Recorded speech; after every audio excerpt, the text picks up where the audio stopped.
all the other commissioners? Yes, we do. Okay. Yeah, okay.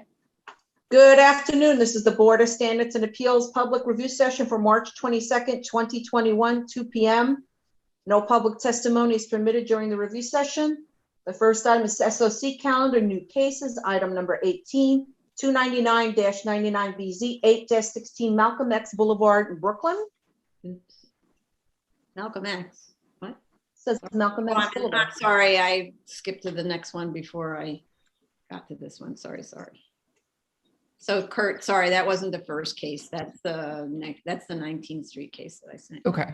Okay. Sorry, apologies. In fact, it's the last case. I'm sorry. I'm a little foot-blunged here. Hold on a second. East 19th is tomorrow. Yeah. Sorry, it's tomorrow. So, tell me again the number. 299-99BZ. Okay, here we go. Sorry. So we have proof of service of initial application and a notice of hearing to officials, right? This is the new case. Yes. The community board sent a letter of no objection. We have 4 letters in support. With respect to the curb cuts, they're not in compliance with the board grant, so I'd like to understand what the actual proposal is.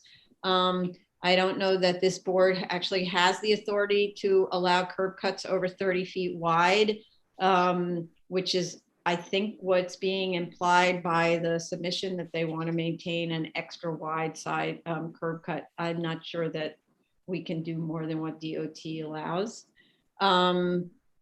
Aerial imagery shows many cars parked on the sidewalk in front of the premises, and far more than 8 cars and or U-Hauls parked on site, including a row that parks on the sidewalk that is mistaken for the property according to the survey. So there needs to be a demarcation, such as bollards and chains, to clarify the property lines. We've seen this a few times where nobody's clear about where the property lines are. And there needs to be signs forbidding sidewalk parking and clarification about the actual operation of this site for both maintenance and U-Haul rentals, if that's what the board agrees to. They need to provide photos of the perimeter of the site behind the building, and also turning around and looking back at the building so that we can see the condition relative to adjoining properties. We do have a letter of no objection from the fire department. The dumpster must be housed in an enclosure. It looks like it's housed in sort of a fenced in area, but that fenced in area has open chain link fence, which needs to be obscured. It isn't clear, but I think the square footage of illuminated signage exceeds allowable in a C24 zoning district, which is limited like C1s to a total of 50 square feet on each frontage. And I don't believe that is a per establishment number. It says total area of the illuminated signs. There is a 5-story residential building with direct line of sight to this facility and to the trash area behind the building. It's kind of like their principal view is of the trash area. While I note 4 letters of support for the U-Haul rental, I think given the non-complying operations at the site for the last 15 years as a U-Haul rental, neighbors should be notified for the next hearing, and the notification should include that building with views of the rear in case for some reason it doesn't include that. The photos at the rear show that, that the area that's used for trash basically should be landscaped. And there's barbed wire on top of a chain link fence. That fence and obviously the barbed wire should be removed and replaced with something more residential in character, such as open metal picket. I note also that the fence is collapsing on the side, so that also needs to be replaced. And the survey, just to kind of underscore that, the survey acknowledges this collapsing fence. You see this sort of wandering fence in the survey, which indicates that the surveyor didn't really know how to measure it because it's just collapsed, right? The foot block wall at photo number 19 is in need of pointing and painting. I'm not sure whose wall it is. The photos show not a single shrub. And the last resolution and drawings required landscaping. Applicant suggests the landscaping is unnecessary in spite of the requirement and seems to be negotiating its way out of every condition ever imposed by the board and ignoring the approvals generally.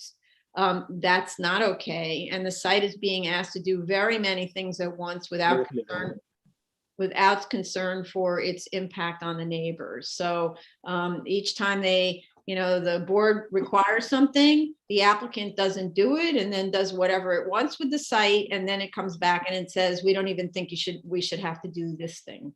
So they need to provide a lumen spread diagram. And there's a vacuum at the corner of the site that is adjacent to a residential building. Just around the corner from the windows of the residential building. And it's not clear to me whether that poses a disturbance to the street facing windows of that residence. Vacuums create sort of like reverberation. So it's not just a direct line of sight that may affect those windows. So its placement may also be encouraging sidewalk parking. We often talk about that when you put the vacuum right at the property line, people park on the sidewalk in order to access it. And I think it's a combination vacuum and air pump. So I'm not saying obviously we get rid of the air pump, but we may not want the vacuum to be there also. And those are my comments. Just one second, I want to see if there's a seeker. Okay. Okay, so Vice Chair Shanbach. Thank you. The applicant is also requesting that the U-Haul rental be considered. I think U-Haul rental is a use group 8. Not sure if it's, I think it's use group 8. Correct me if I'm wrong. Because use group 8 is auto rental is permit, and that would be permitted in a C2 district. But if it is a use group 16C, that's which is vehicle storage establishment, which I don't think it is. I just need that clarification because the question becomes, the applicant is requesting U-Haul to be operated there. If that use group is permitted as of right, then we do need to look at the entire operation of the site, including U-Haul. And I don't think that has been clearly stated. In terms of our operation, apart from the fact that there are 4 parking spaces that would be used by U-Haul rental. And in the past, I know we have had concerns about U-Haul rental being located in auto repair and gasoline stations. Based on the field visits, what I did notice is that the U-Haul trucks were parked, and what was not clear is that if they are parked on the city sidewalk, especially along the DeKalb Street, because if you look at the aerial photo, you will see the residential building that is next to the subject site on DeKalb.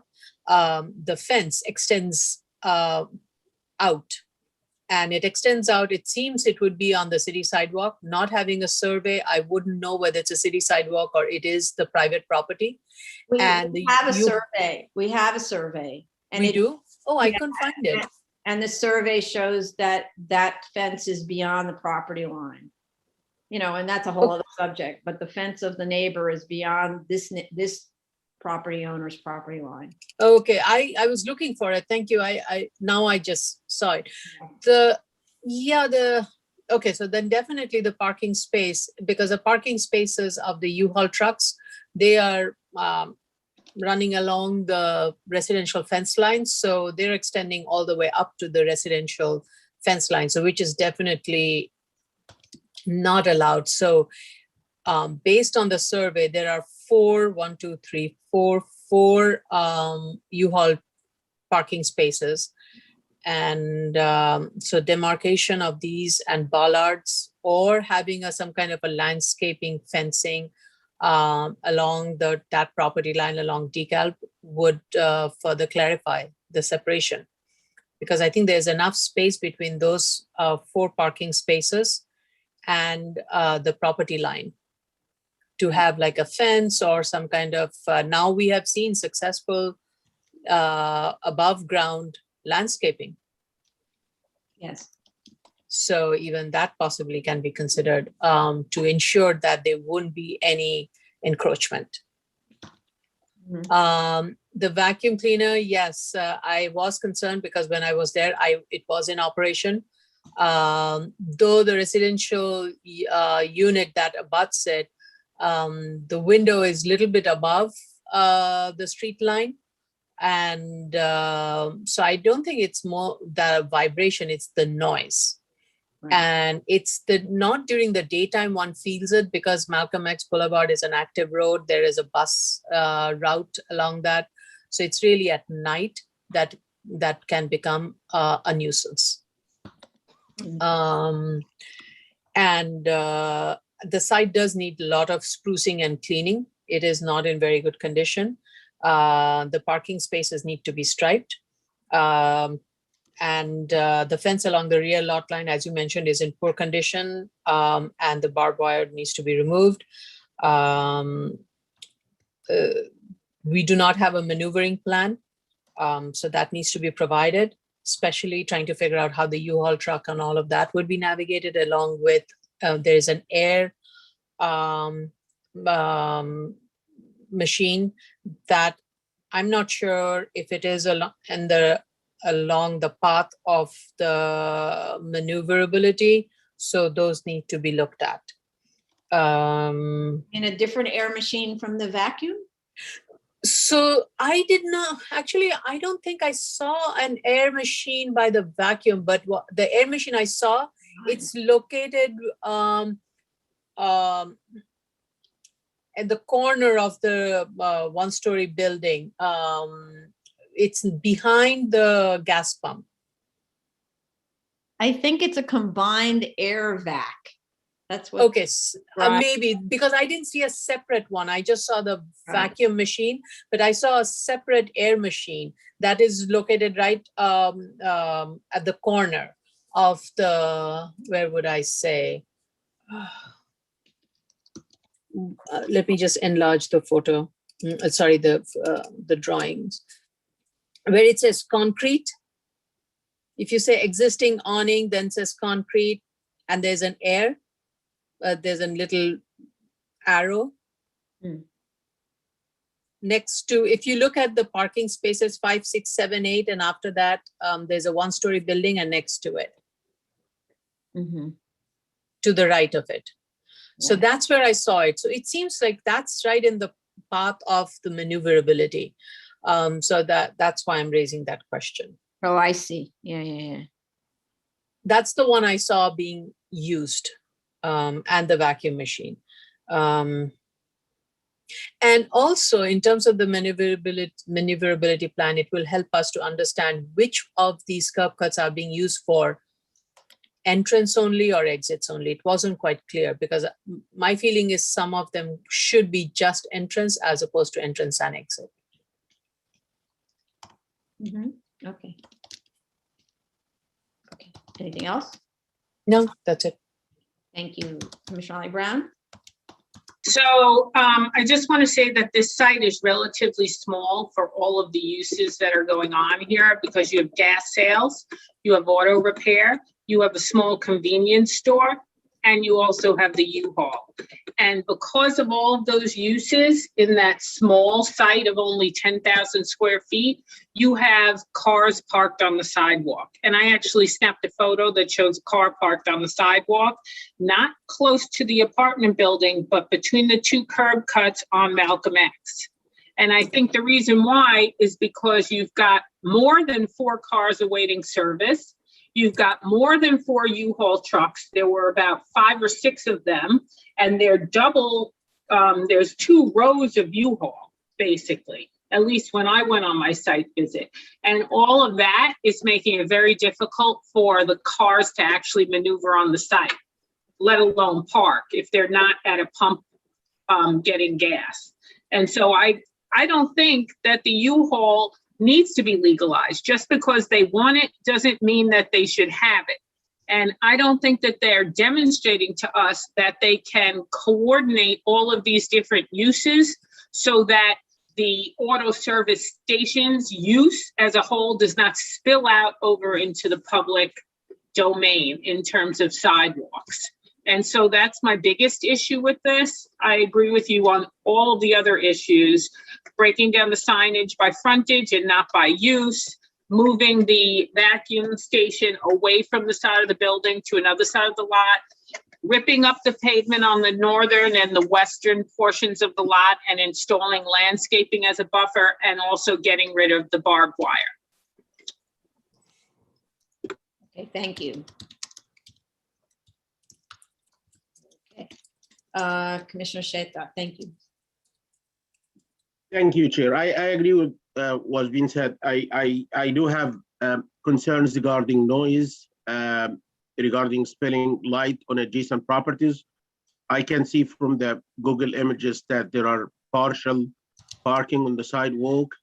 I agree with Commissioner Brown that the site is really tiny for the uses proposed.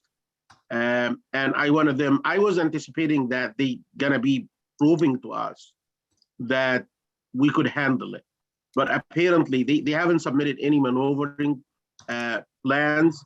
I would like them to show us where is the spot where the gas truck come and empty to fill the tanks, the underground tanks.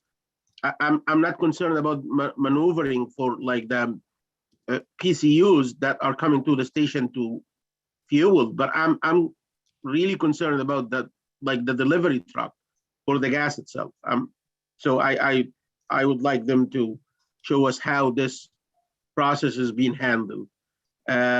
Landscaping, I believe it's fair enough to ask them to provide landscaping where they are needed along the residential property lines and clean up the site. The sidewalk, according to the Google images, the sidewalk on the north and the east is in bad shape, especially at the curb cut, and it need to be repaired or maybe replaced.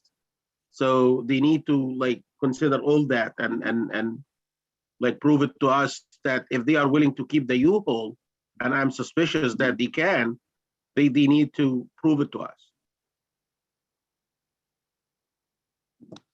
Okay, thank you.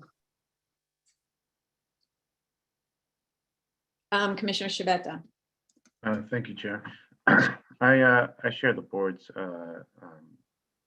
sentiments here.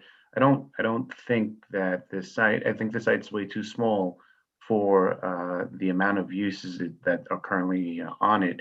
And even if they did it with like some surgical precision, which they're not using here, and that's clear by both the on-site visit and just the Google images. They have complete disregard for their neighbors.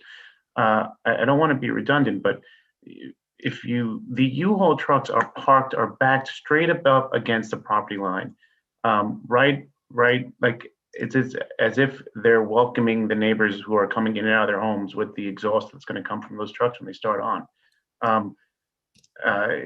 It could be pretty clear that they can fit all these uses because they haven't done anything they were supposed to do in there according to the last BSA grants. They need to get some landscaping here. They need to create some sort of border, a barrier to the neighbors. I think that, and some other cases are similar to this, but there needs to be a bit more respect for the quality of life of neighbors, especially if they come to ask to legalize the use and show no respect for their adjacent neighbors. It makes it doesn't seem like a bona fide request. Agreed. Thank you. Okay, any last minute? Okay, we can go on to the next. Thank you very much.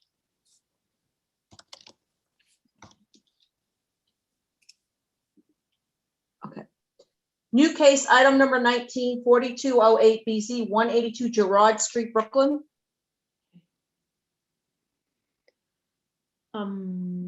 Sorry, 1 second. We have proof of service of initial application and of notice of hearing to officials. Community board recommends approval with 1 opposed.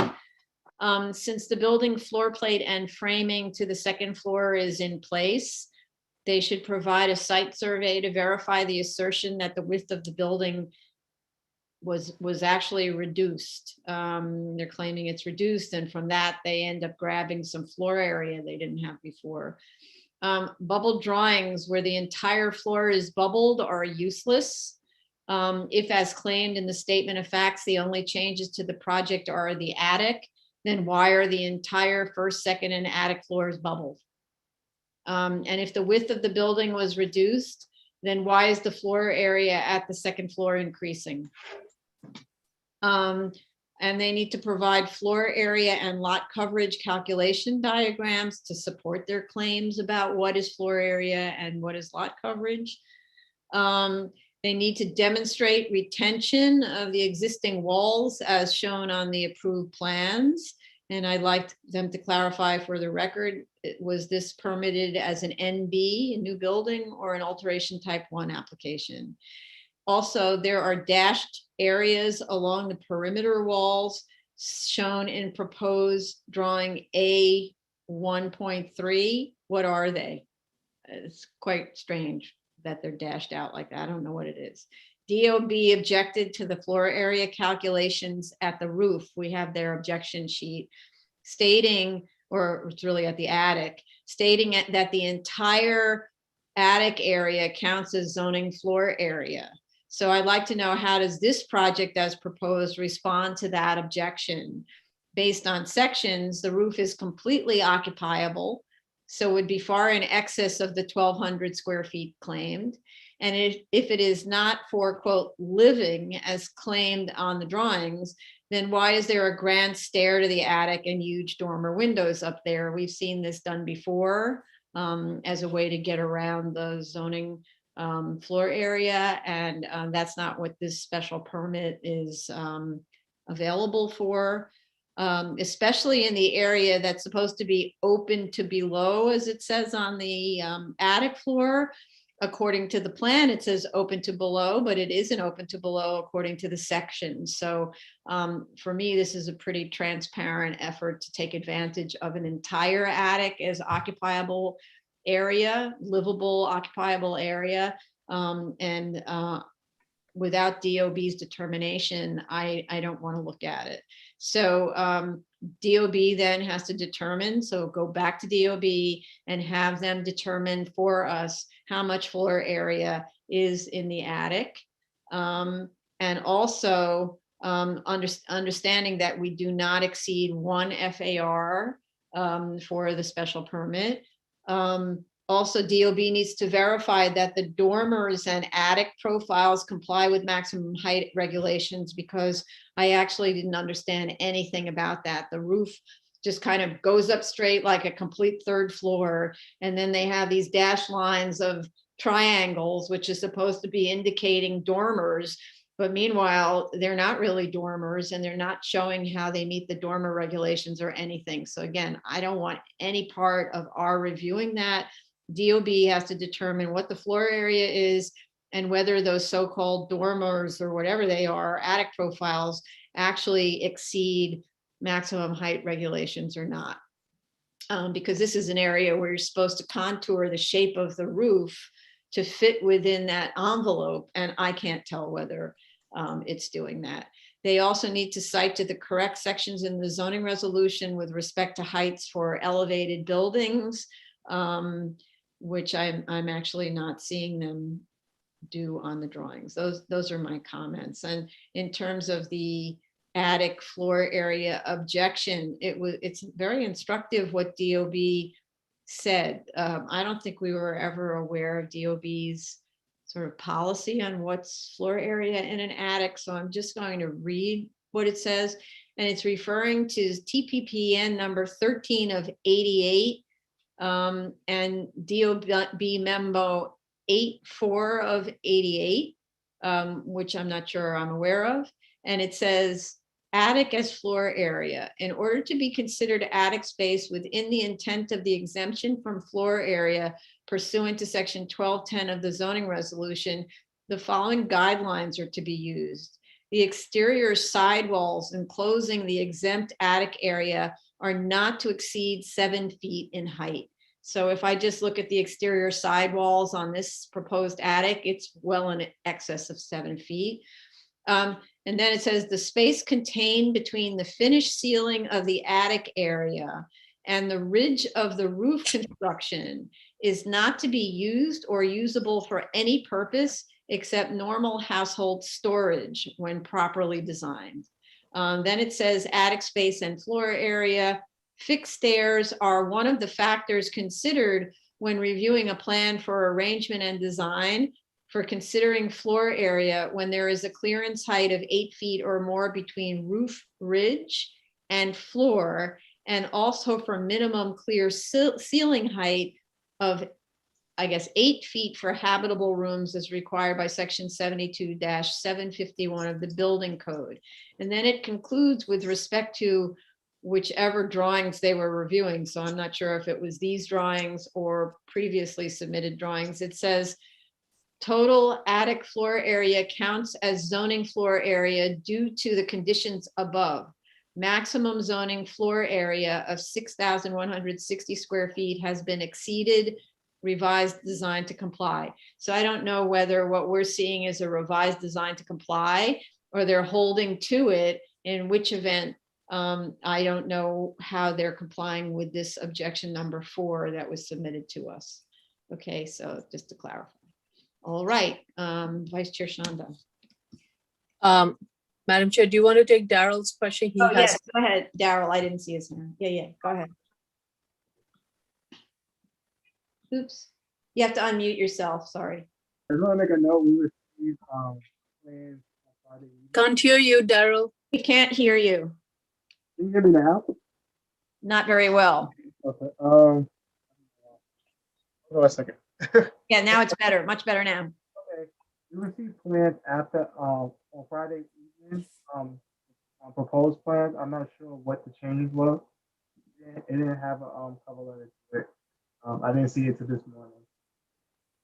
Okay, so that's useless when they send us drawings without a cover letter. Why, and by the way, if they send them too late, it's unlikely that we're going to see them, but thank you. Okay, I didn't see them. And certainly they don't go in to submit because it's too late to make it into submit, right? Okay, thank you. Then Vice Chair Shanda. I had similar concern about the revision that is being proposed, especially the floor area increase seems very odd, given the building footprint is reduced with a lot of indentations and other recesses that are being proposed, and also the total width being reduced. So, and the layout of the attic floor and how that is connected to the rest of the building, even though the grand staircase is not going, there are 2 sets of staircases that are leading to this attic, and not much detail has been provided. We typically look for a plan which shows an area that is exempt from, and I don't think I see that in the plan at all. The portion of the area that would be exempted from floor area, and I agree with you in this case, given the complexity with the dormer and other things, we should have a DOB look into it. Okay. And it's not a DOB interpretation. They have to just review it and Right. tell us what they Yeah. think. DOB review. Yeah. Great, thank you. Commissioner Ollie Brown. I just have one additional question. How much time do they need? Do they need, well, the work was stopped for structural reasons. Apparently, according to the stop work order, they're using a material that wasn't permitted. They're using steel instead of general, I guess that's aluminum framing. So they're stopped. So I don't know, doesn't have anything to do with us apparently. So they have to cure the steel framing issue. But okay. Commissioner Sheta. Thank you, Chair. I have just one thing else. The drawings on BSA 01103, it's a section. It indicates that the base flood elevation is 13. And then if you look at the previously approved ones, drawing A011.02, it says the design flood elevation is 13. So I see a contradiction here. The difference between design and base is, I believe, 24 inches, 2 feet. Yes. So I'm a little bit confused which one is which. So they need to clarify that. Right. And so to be clear, base flood is, I believe, 11, and design flood is 13, otherwise known as FRCE, right? And so they're allowed to Yes. measure the height of the building from FRCE, right? If Yes. there's a lift, yeah, okay. Okay, and Commissioner Shabeta. I don't have anything to add to this. Thank you, Chair. Okay. Okay, just one second, Tony. Right.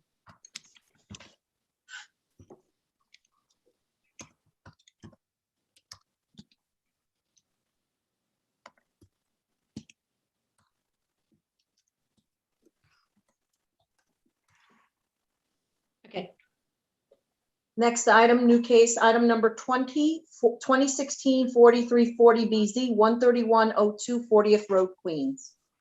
so this one, we call it a postponed hearing. On this one, we read our comments at the last review session, but we decided that the case wasn't ready to be heard. So we're hearing it for the first time today in terms of a public hearing, but we didn't have it renoticed. I'm not sure whether that's a mistake, but we did read all of our comments at the last hearing.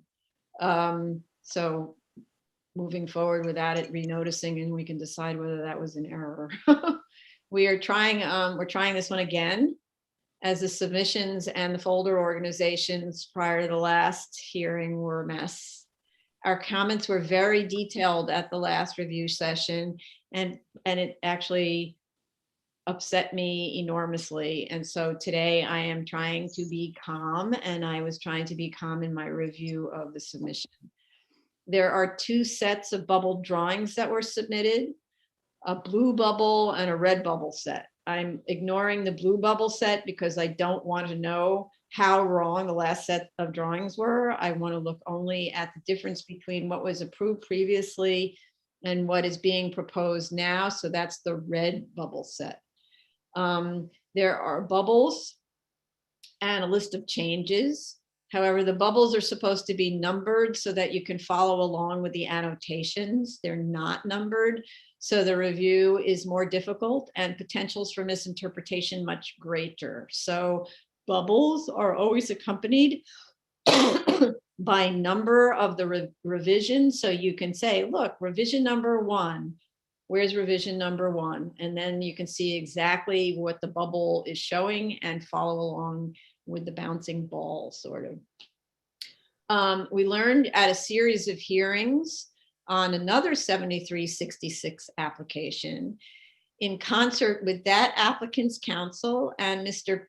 Clyde Pittman, the expert engineer on these subjects of airport building heights, plus my own actual outreach to the FAA and NOAA, which is the 2 agencies. Well, NOAA is the one that develops these datum, and FAA, obviously the agency that is applying the datum, however they apply it, right? And we learned at that hearing that the FAA does not use the term above mean sea level in the same way that a land surveyor does, and that it's not a measurement off of some local station point, such as the Throgs Neck station point, where NAVD 88 and mean sea level can differ by between inches and feet. In some areas, it's many feet different.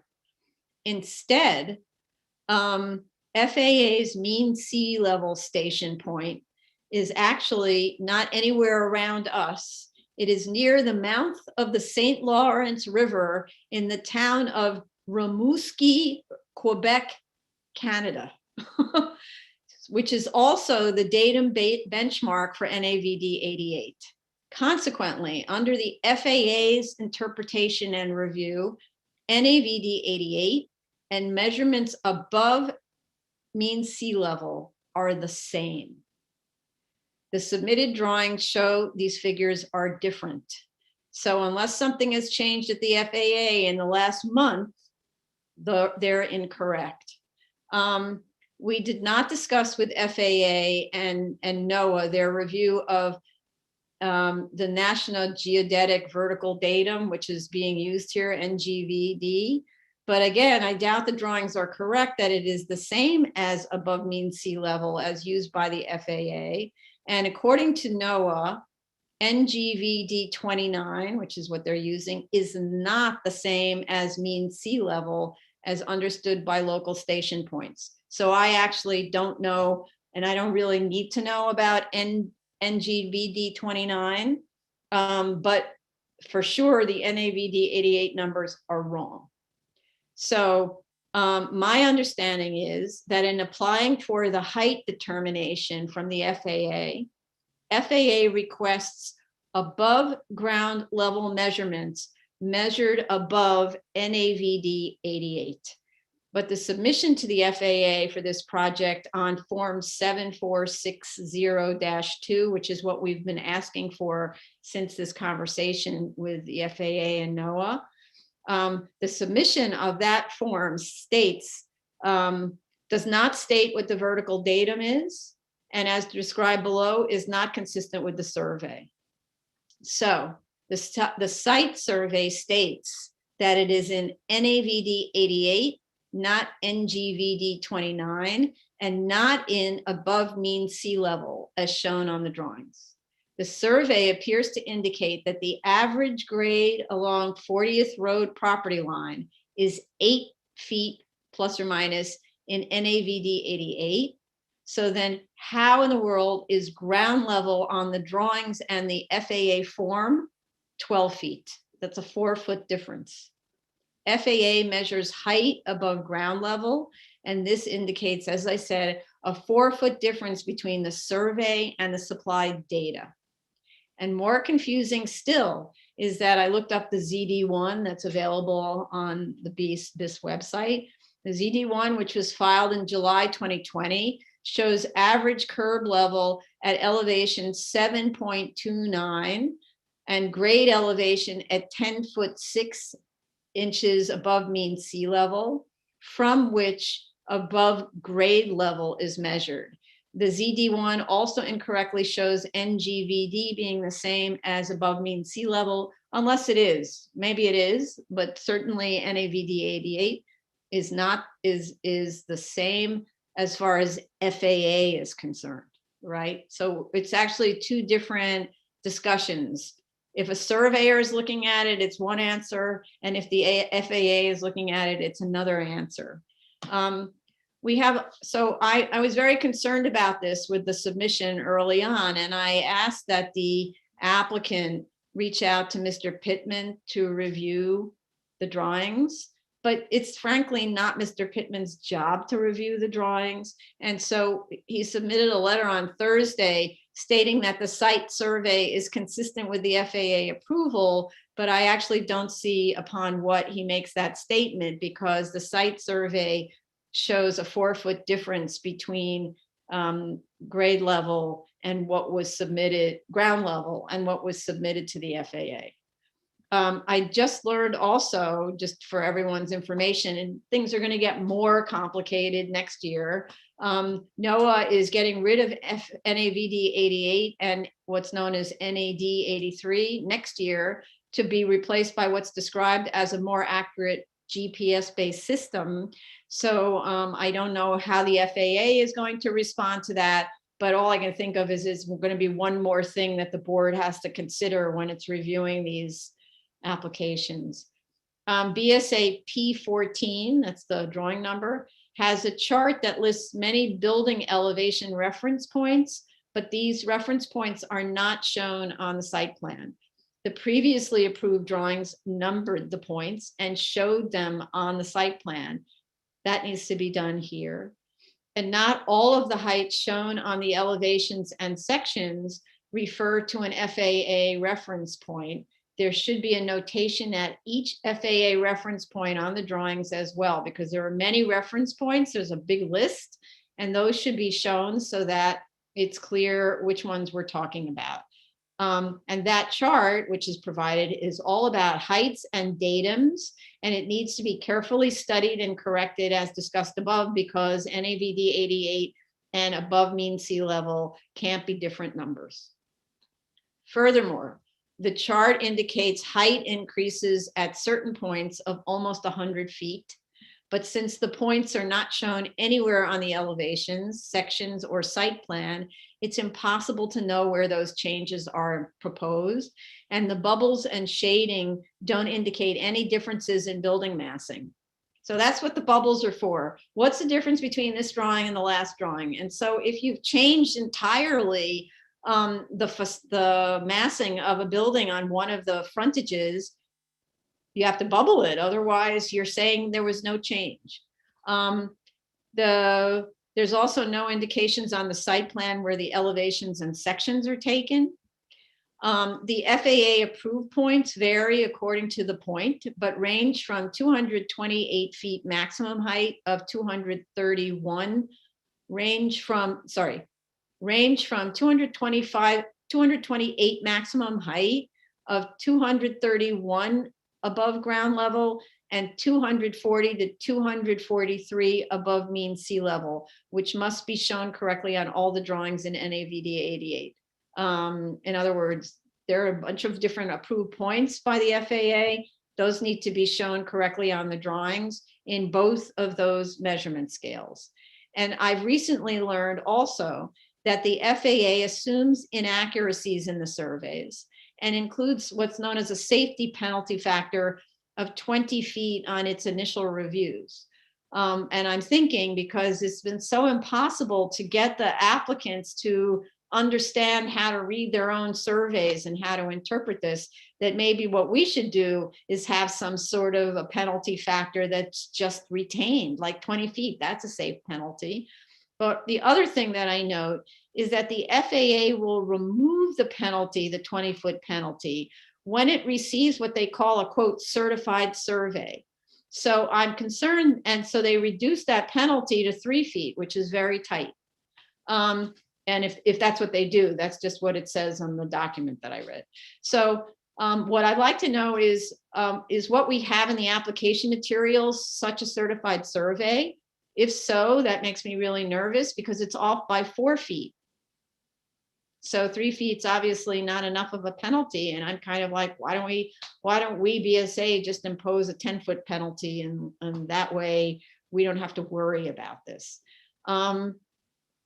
Also, I don't see the actual locations of the required warning lights on the elevations and sections, nor on the roof plan. And we asked for that. We asked for the actual locations of the warning lights, and it's just sort of generally noted that it's very unclear. You show a little sign there that says warning light, and then you have the height of the warning light instead of sending us a separate cut sheet with the warning light. How do we know what the height of the warning light is there that's potentially penetrating the maximum height? There is a general statement in the revised statement of facts that this now much more massive building with a taller, broader frontage than previously approved continues to make the same 7301 to 7304 findings as before. We need more on that. As I mentioned above, there are places where the street wall increased by 100 feet in height and at least that much in length. So you can't just make the statement that it's like a minimal change. It's a very significant change. How does that comply with the findings in 7301 to 4? And those are my as calm as I can do it comments. Commissioner Shanda? Thank you. Yeah, I was trying to match the Form 7460 to the site plan, especially trying to locate the points of the structural heights to the thing, because that's generally how I review it, is try to see where that is on the building and whether that is being met, and also on the elevation. And I think, as you pointed out, those need to be, the document is one thing, but carrying that information over onto the plan is what we are looking for and what is part of our review, and that is critical. And that has not been indicated clearly at all in the plan or in the elevation sections. Yeah, and until those are resolved, it is difficult for us to complete our review and make the special permit determination. Thank you. When you say the form, you mean the FAA determination? Yeah, so I was looking at Form 7460. So it gives the various structural heights. Yeah. And I'm not sure where that structural height is in relation to the plan. I definitely cannot look at the plan and figure out where the longitude and the latitude is and then place the, so that needs to be provided by the applicant. And that's what we are approving. Yes. That FAA has granted at these various points on this site certain heights. So that's the envelope, maximum envelope within which, including the warning light, can the building be placed. Yes. Okay. Thank you. Okay. Commissioner Otley Brown. I have no additional comments. Commissioner Sheta. Thank you, Chair. I agree with all of what you said, you and the Vice Chair. In addition to that, my understanding is they have like two kind of look at from the FAA side. Apparently, the first approval was for a maximum building height of 228 above mean sea level, and after that, apparently they got an approval for 243. I would like Mr. Pittman to explain to us, and both of them actually says that this is the no hazard height. I would like to know the basis for the move from 228 to 243. Right. Thank you. I just want to pick up on that. We learned several hearings ago about that special region where you don't want the building to go over a certain height because it limits the ability of future aeronautical engineering to use certain types of, say, GPS or some other kind of locator system. I want to make, not because I'm not remembering the exact term right now, I want to make sure that this additional 20-foot height basically isn't affecting that, because maybe it went past that critical moment, and we want to make sure it's not going past that critical moment. Okay, thank you. Commissioner Shibeta. I agree with the statements from the other commissioners. I have nothing further to add. Thank you. Just 1 second, Tony. Thank you.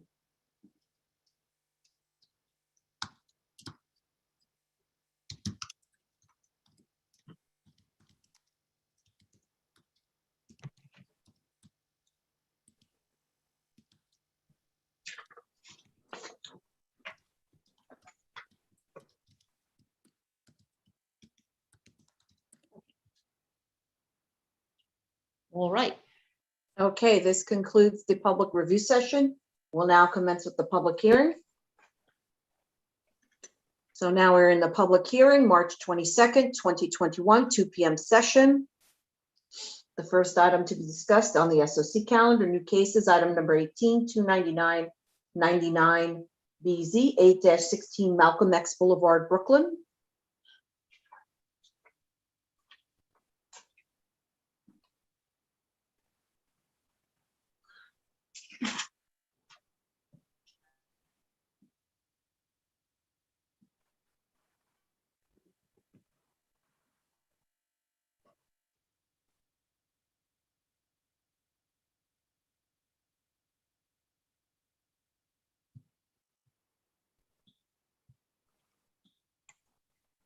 There are a number of people with their hands up in the waiting room. If, I mean, with phone calls in the waiting room. If one of you is part of the team and you'd like to participate, then you raise your Zoom hand with *9. You're in? Okay. Glenn, who do you have with you? Tony, I have Sam Jacoby, who is the operator, and I have Anthony Joseph, who is the manager of the establishment. Okay. Gentlemen, raise your right hands. Mr. Jacoby, please unmute.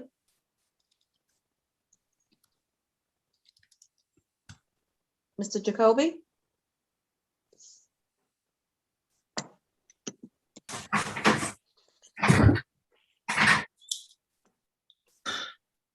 Can we go forward without him and I'll swear him in later? Raise your right hands. Do you affirm to tell the truth, the whole truth, and nothing but the truth in your testimony before this board and to respond honestly to board member questions?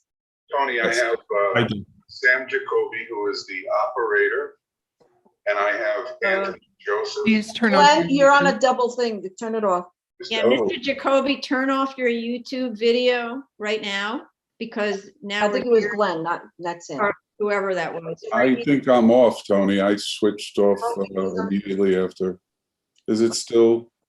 Okay, I don't believe I'm on. we're not hearing an echo anymore. So Mr. Jacoby, we need to swear you in. So Tony. go. Okay, thank you.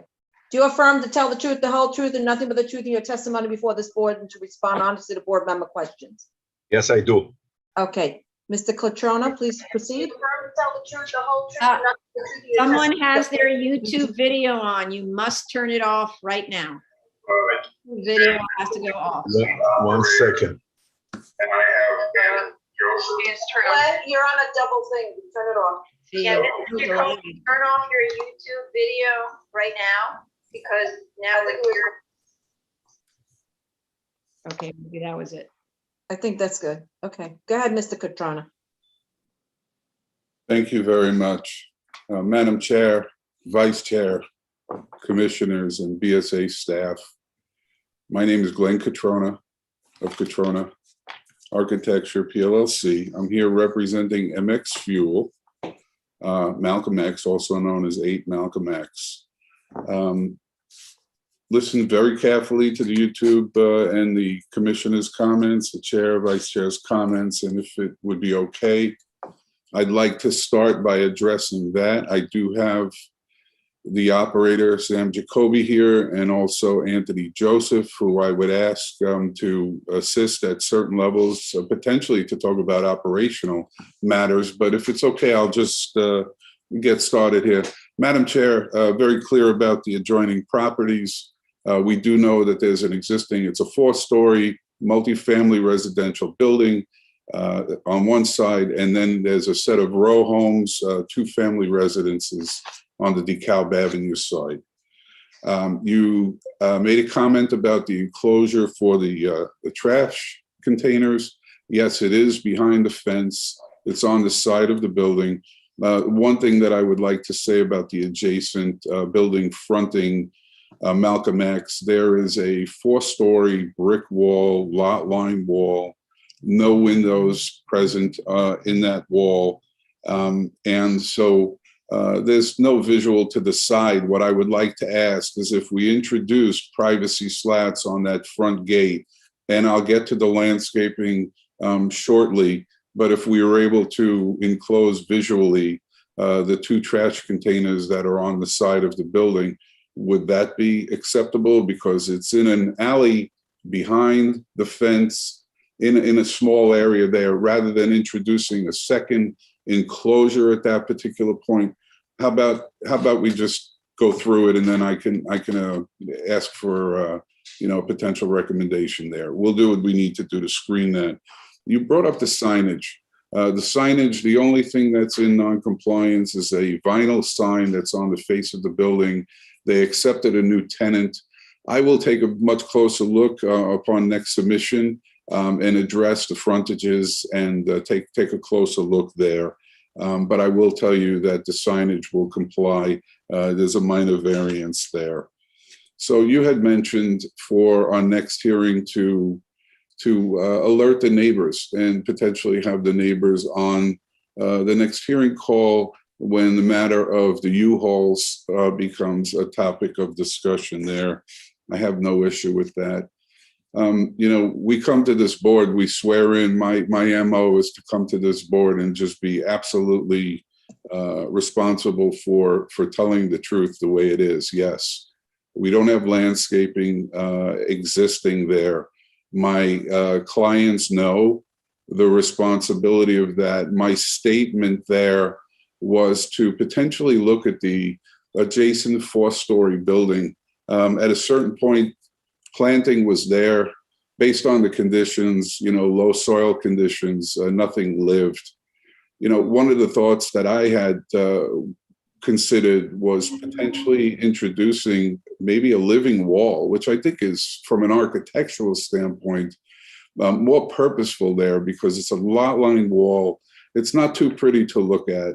It's a tough neighborhood there, and my clients spend a considerable amount of time trying to maintain conditions there. Graffiti does come into play often. They try to mitigate it, but it's a reality of the environment. And, what I'm thinking of is that rather than simply going in and planting, dense 4-foot plants along there that may or may not live, maybe something like a living wall would be more purposeful there. And then beyond that, then we can go to the arborvitaes, the 4-foot dense planting, where once we get past the building face, as we're going to the rear lot line, there's enough ground and grade there for plants to thrive. And I think potentially that would be, a better solution. I'm just addressing each one of the comments, and of course we'll drill down on that. The barbed wire is simply old school. It's just the way it was there, as well as some of the fencing that is undulating and or collapsing. I don't think that the clients have any issue with making any of these improvements. You spoke about the 8-foot block wall needing pointing and some painting. We'll take a closer look at that and make some improvements. I heard you loud and clear 2 weeks ago on another case. We will get a lumen study there, based on the canopy, so that we can demonstrate to the board that we're zero at the lot lines and that we're not affecting any of our residential neighbors. The vacuum as well is kind of old school. It's part of what was approved there. Yes, indeed. That is right on the corner, fronting Malcolm X Boulevard. And yes, I don't know the conditions there, but I'll tell you, I'll have potentially Anthony discuss that there, because again, the concerns about any type of noise, the location of it, and potentially somebody utilizing it, may spill over onto the sidewalk. In terms of Vice Chair's comments, if we consider the U-Haul, to study what the use group is, I don't have that answer right at this particular moment, but I will clarify that there. And yes, I want to say one thing. I've been working with this client for a little bit of time. And, there's conditions that were visible either through Google or other views. And I will tell you that I think that they have a much greater understanding of their responsibility, but I will let them speak for that in terms of, the U-Haul and the maneuvering and the operational. Vice Chair brought up, along that adjacent property line fronting DeKalb Avenue, 2 weeks ago, we did see the condition there with the raised planters. I have to tell you, after that hearing, I went and personally took a look at that location. It is on Staten Island. It demonstrates something that's very pleasant and, potentially a solution where it's applicable and possible. We will consider those matters as well. The vacuum cleaner again came up as a question. We're going to look at that. Vice Chair mentioned about the parking lot needing some improvements in terms of striping. That's not an issue. Barbed wire being removed, again, that came up. And then again, to highlight the maneuvering plan with the multiple uses, and also the location of the air pump. The air pump is located right in front of the convenience store. There's a sidewalk in front of the convenience store. I would say potentially 4 feet or so. There's bollards there protecting the convenience store right in that location is where the air pump is in its own right. Commissioner Otley Brown spoke about the size of the site being small for all the uses and to coordinate all the uses, not having these uses spill out into the public. I hear that loud and clear. I have I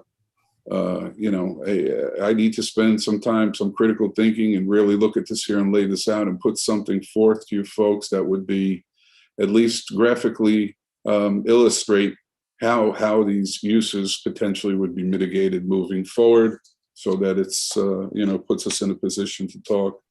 Commissioner Shetta mentioned, the noise, again, relating to the vacuum cleaner. I will discuss this here with my clients. I know the culture of the board has been to move these types of uses away from the residential adjacent uses. Commissioner Shetta spoke about the small site again. He wanted to know about the gas truck deliveries. I will tell you that there are deliveries coming to the site approximately 5 times a week, Monday through Saturday, but we can look at how that happens. Again, the landscaping, which I would like to drill down on and try to really come up with something that's purposeful and does add some aesthetic component to the site. Clean up the site. And he mentioned there was some curb cut repairs that he noted. So we'll take a look at that there. And also really, to prove the use of the U-Haul there. Commissioner Shabeta spoke about the site again, small with the uses, landscaping, and Commissioner Shabeta, which is something that is, I will tell you, important to me is quality of life. So if we take that statement, and we kind of look at that there moving forward, I think between myself and the clients, we can come back to this board at least with, a strong effort to demonstrate, that's the way we would like to handle things. Now, Sam, I would possibly yield. I don't know if you want to add anything at this point, but I have a couple of questions for Anthony Joseph because he's full-time on that site and managing that site. Anthony, I'd like to introduce you to the board, okay? Big questions. Can you hear here? Okay.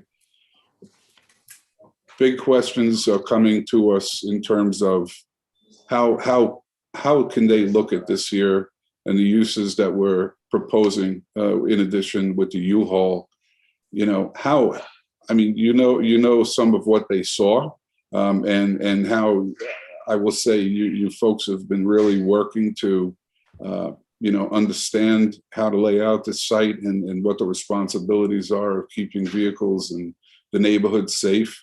You're the manager, and we discussed this here. I mean, maybe you can articulate some of those conditions. Sure, thank you.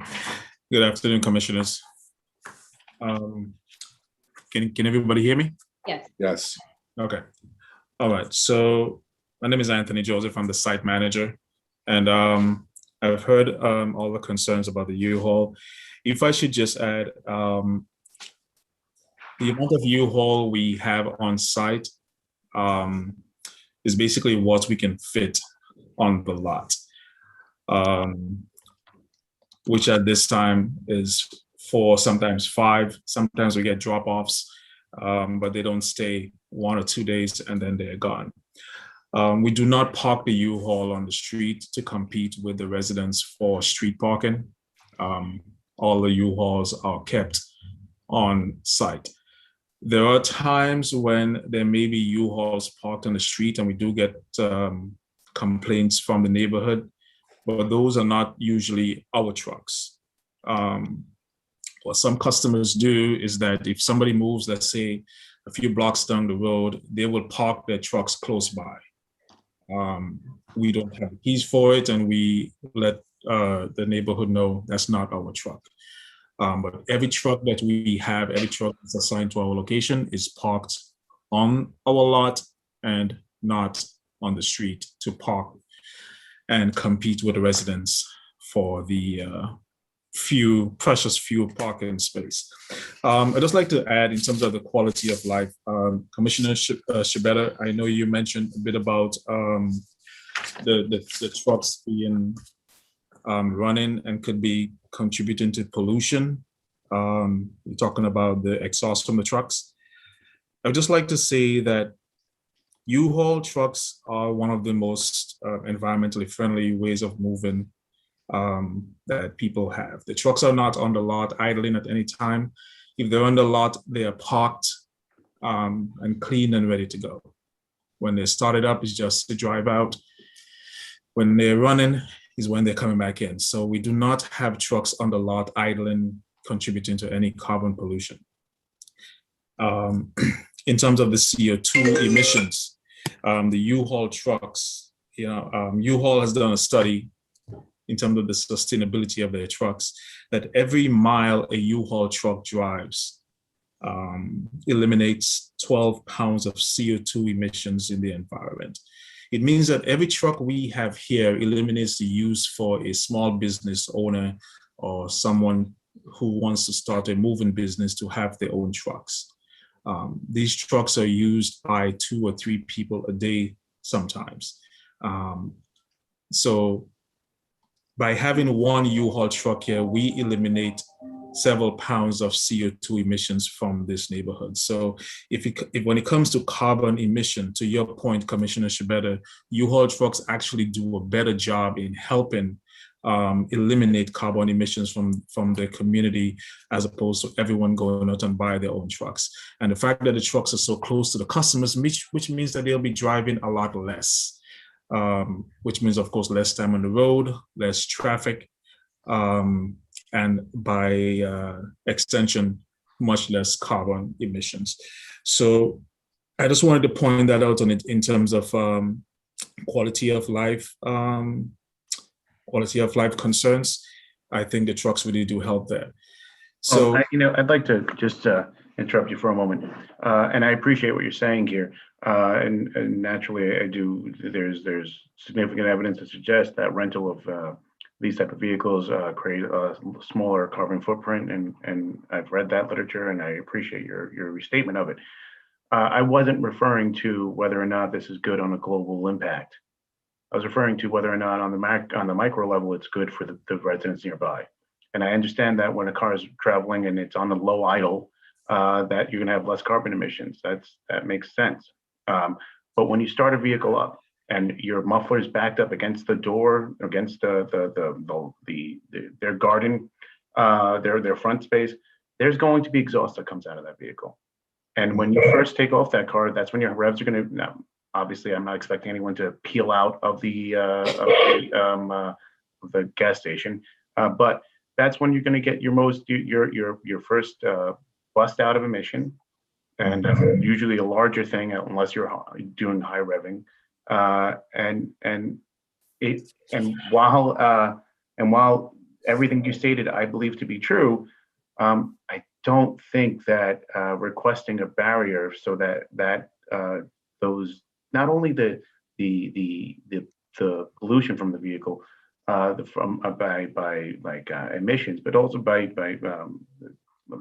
emissions, but also like the sound, the noise, the aesthetic, all of that backed up right in front of your front door isn't something that I think is being neighborly. And I just wanted to reiterate what my concern was with that. Okay, I get it. Anthony, I'm sorry. May I step in? Sure. Good afternoon, ladies and gentlemen. I'm a little bit very disappointed. I was watching, first of all, the YouTube, and I saw you pointing to certain stuff which I couldn't see, okay, since you don't put on the YouTube. For example, if you pointed in towards the vacuum cleaner, the barbed wire, or anything. From the last meeting that we had, which was in Brooklyn, I noticed that most of the stuff was about 10 or 15 years old picture from Google. By not showing me the pictures, okay, at the time as you know, ladies and gentlemen speaking, okay, it's impossible to understand what exactly is right and what exactly is wrong. Now, I'm listening already for 1 hour to everything you gentlemen and ladies saying, and I have to say that I will agree with most of it. There's only one thing everybody forgot to mention, that we just got built a halfway house right across the street where there is shooting and noise and parties and graffiti going on and change completely the whole neighborhood. And to come to a small guy like me that's trying to make a living and serve the community, and especially now in the pandemic when we was very essential that everybody was looking to grab a U-Haul and run away from New York, or some people was coming back into New York, and you all estimate that this summer is going to be very busy because a lot of people are going to come back to New York. Okay, I think the U-Haul is a very essential. Now, going into the pollution, I don't see how a vehicle that parked most of the time and get started, okay, for 5 minutes before they leave the gas station is different from any car that comes into the pump. I mean, if this is the scenario, maybe we should shut down the station completely. Impossible that we're going to change the globe and the pollution, okay, by starting a U-Haul vehicle for 5 minutes before the customer leaves. Okay, so generally the gas, like, you know, that's why we don't put the pump directly on the neighbors, on the tax lot line. You generally leave it in the middle of your lot. You're leaving these trucks on the property line. And I don't think it's too much to ask. I'm sorry, Commissioner. The trucks are not parked on the property line. There's only 4 parking spots for the U-Haul. And please, let's not go what used to be. The U-Haul is over there in this location for about 13 years. It already passed one BSA. 1 second, lady. I'm sorry. Let me just finish. I understand. It already passed one BSA case. Nobody ever mentioned. In the last 13 years that the U-Haul operate from this location, by the way, I just came in to 2014. I believe it was 2014 when I came in as the new tenant of the location. Okay, and started to operate it. And I was just, you know, about a year ago when we started the procedure, okay, with the BSA class, with Glenn, the architect, that I was aware about all the stuff that you can or cannot do. And we definitely reduced the amount of the vehicle on the lot. Okay. I heard before you guys were speaking about the fence.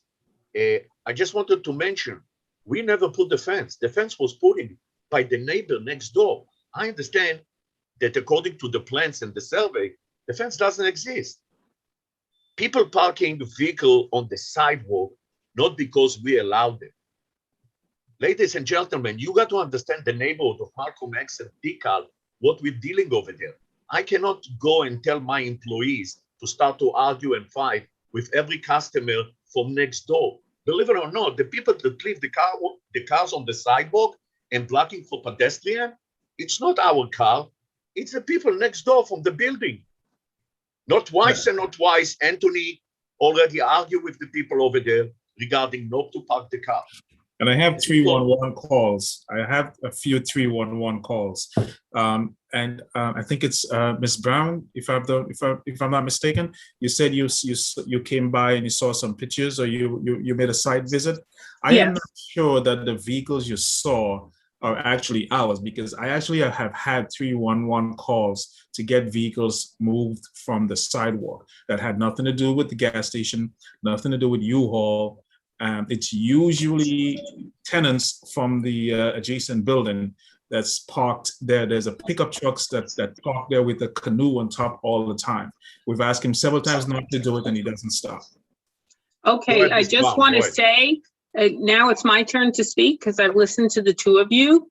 This is not the first site that's under our jurisdiction that has been in the neighborhood that has not been a pristine neighborhood. You're not the only site. So you still are owners and managers of this site, owners and operators, and it's incumbent upon you to run your site in accordance with the conditions of the board. And that's just a fact. And you can't point to other actors across the street that may be in place as of right or under the jurisdiction of another agency that is not the Board of Standards and Appeals. All we can do is control the properties that are under our jurisdiction. That being said, when you have a site that is got several uses on them, each of those uses competing for space, you have problems. And those problems sometimes show themselves in the uses spilling out onto the public street.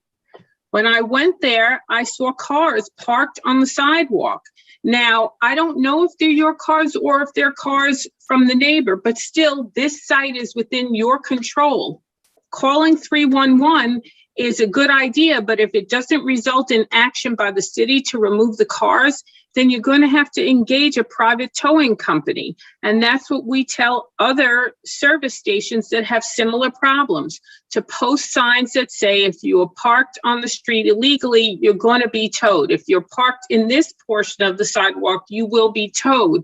And then you have to follow through with your private towing company to clear the unwanted vehicles from your property. Okay. I So agree with we're you. not I agree. asking you to take on any more responsibility than we ask of other sites. I I just have agree, to- and I'm very happy that you brought it up. We can put a sign, but we don't own the building sign. The wall doesn't belong to us. We can put on the wall by the garage, and we can put on the wall where the U-Haul park currently. But what I'm trying to explain, the car that park on the Malcolm X sidewalk, there's no place even where to put a sign. We cannot put a sign to drive Okay. a sign in the So- property line. Stop. I don't want more back and forth. This is going to go on indefinitely. Let's see if we can make it. Mr. Controna has a lot of experience with properties like this, and I'm sure he's going to come up with great solutions. But the fact is this, when we see this sort of situation very often on automotive uses in residential neighborhoods, and our job is to try to make that use less of a nuisance to neighbors who don't expect to be living next to a nuisance commercial site like this. And so, for example, the fact that you have cars that extend past the property line, and we see actually cars extending, like the U-Haul is parking past the property line because you're treating that area where the residential fence is as if that's still your property, but it's not. You're actually on city property there. So the way that we determine where the property line is, you put up bollards and chains to make it very clear what the property line is. You post on that, oh, thank you, Commissioner Sheta. You post on those bollards and chains, you take advantage of the fact that you've now installed something to put the no parking on the sidewalk, violators will be towed sign. And then you do similar things for protecting the residents. So for example, Mr. Catrona will show you an example of really great border control using planting of above ground planters, which was an excellent way of improving the look of the lot and also of making clear to everyone where the property line is. And the other advantage is of concealing the type of use that's quite aggressive. For if Commissioner Sheta, just put your pointer up next to that little house that's right behind the U-Hauls.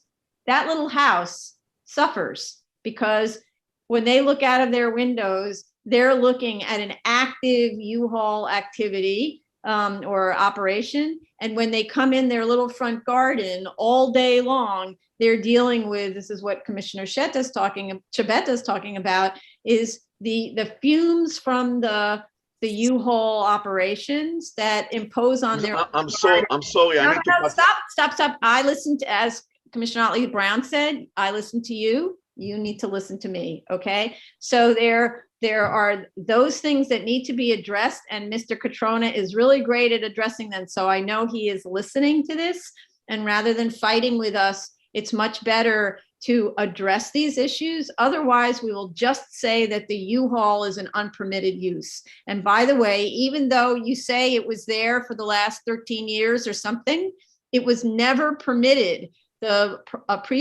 approval by this board was as a gasoline service station with repair bays, and that was it. There was no allowance for U-Haul, and we often don't allow U-Hauls on such a site because the site is small. So either you demonstrate to us that you can control the use of the U-Hauls and all of the other activities on the site, or we'll disallow the right to use the U-Haul, which is not what you want to happen to your business. So you must cooperate. That's your obligation. I never says that we're not going to cooperate, but I have to bring it up that you point the U-Haul and you're holding the U-Haul as a hostage when you got a bus stop right in the front door of the house that you're speaking Sam, about.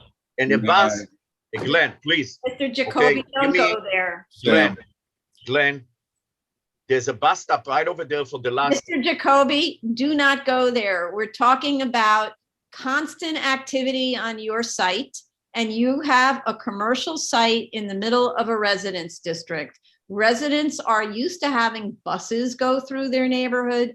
They're not used to having a gas station, car rental, truck rental, all of that other stuff in their neighborhood. So, and right next to their houses. So you need to not use what else is going on in the neighborhood, as Commissioner Otley Brown said, as an excuse not to do what needs to be done on your site. And so I just want to move on because we're going to keep going back and forth like this. And Mr. Catrona knows exactly what it is we expect. I believe he had questions about the landscaping. In terms of the issue of the living wall that I guess you're proposing to put up against that far blank wall. Is that where you're talking about? Commissioner Sheta? Oh. Yeah, I mean, we're okay with that. May I just say one thing? No. I know you said you're okay. I want to talk about this idea of the living wall. I don't know if you have any experience with it. It is very, very difficult to manage a living wall. So it's almost never successful. I've actually never seen in the city of New York a successful living wall. It requires actually gardeners that climb up on ladders and water with little watering cans every single plant. And if you're in France, that's what they do. But in New York, I've never seen a successful living wall, even where there was a lot of money to spend on landscaping. Okay, I technically don't think that we should have any planning, because this side, nothing is going to less. If you're going to make us spend the money, we eventually, in order to satisfy, okay, we will do it, but the plants are not going to succeed over there. It's not an environmental for planting. Why? So I'm begging you, please, reconsider to do something different versus the planting. May I please? Yes, go ahead. Yes. Madam Chair, and I thank you for, for how you lead and manage. I just want to say to my clients that I think it's best that we listen very carefully to the discussions that occurred here. And that we should go back and we should sit, we should digest, and we should ask for the opportunity to come back in front of this board and to look at it objectively and see. The one thing that I will tell you that I hear time and time again, a variance is a privilege, and we're under the jurisdiction of this board, because our use is not permissible as of right. So we need to listen carefully. We need to work as best as we can. We need to come out of this here win-win, so that people feel like the effort is made and we're meeting the intent and the conditions that this board has the right to impend on us. So what I would ask is if an opportunity to simply say, if we are good at this point, that I think we would ask for the opportunity to prepare a resubmission to address the points clearly that were brought up by yourself, Vice Chair, and the commissioners here. Come back with some information that we can review and use as a basis of discussing moving forward. We have some homework to do on our end, and I'd like to have the opportunity to speak with my clients so that we come back and Good idea. Yeah, And I just want to recommend to Mr. Jacoby and Mr. Joseph that it will be much less money in the long run if you listen to Mr. Catrona's recommendations, because he knows this board very well, instead of pushing back, because pushing back will keep you at this board for many, many months. And that means you have to pay for all the consultants involved in doing that. And rather than first time, sometimes we see a one and done, completely responsive. Often they're Mr. Catrona's cases, completely responsive to our concerns, shows us the drawing, shows us the methods, done. I recommend you do that because it'll be a lot less painful for you, I think, and we'll all be happier. And I do want to say that, so my adage always is pretend you live next door, or pretend you live in one of those apartments that's looking right into the trash. Are you happy about the use on your site, on that site next door to you, where every day you have to wake up to that and every evening you have to come home to that? We are looking at the neighbors and how they experience your site, okay? So thank you, Mr. Catrona. Let's go to the public, see if anyone has comments.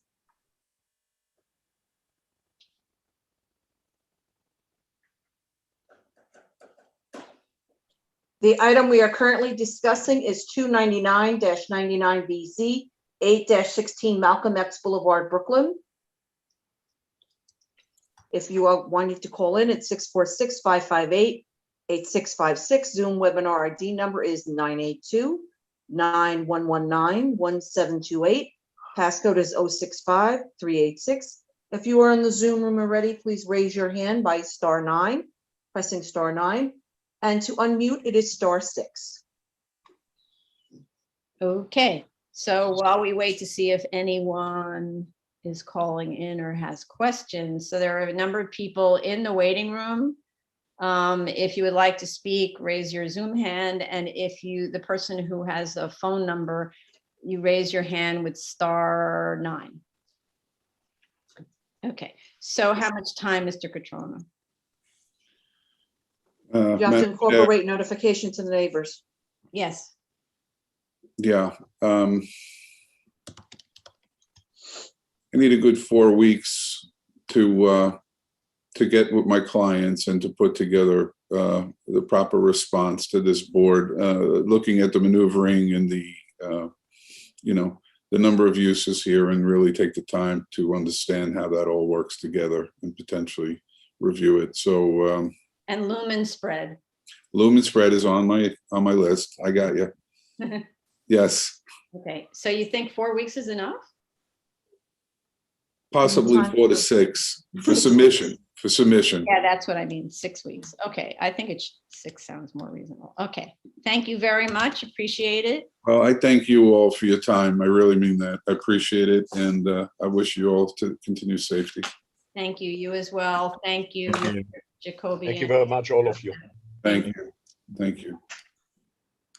Okay, the next item, new case, item 19, 4208BZ, 182 Girard Street, Brooklyn. Hi, Elise Holader. I should also have with me Boris. I can't pronounce his last name. He has a 917 number. Yes, it just says Boris there. Maybe he can tell us. his last Yeah, name. this is a Boris. What's your last name, please? Last name is Abdurrahmanov. Could you spell it? Abdur Rahmanov? Yes, Abdurrahman. I know how to spell it. What I will spell. The long last name. Yeah. And then Mine's long too. the client might also be on Gregory Kurtzura. I don't know if this is Yes, we have. Yeah, he's there. okay, great. And that's everybody.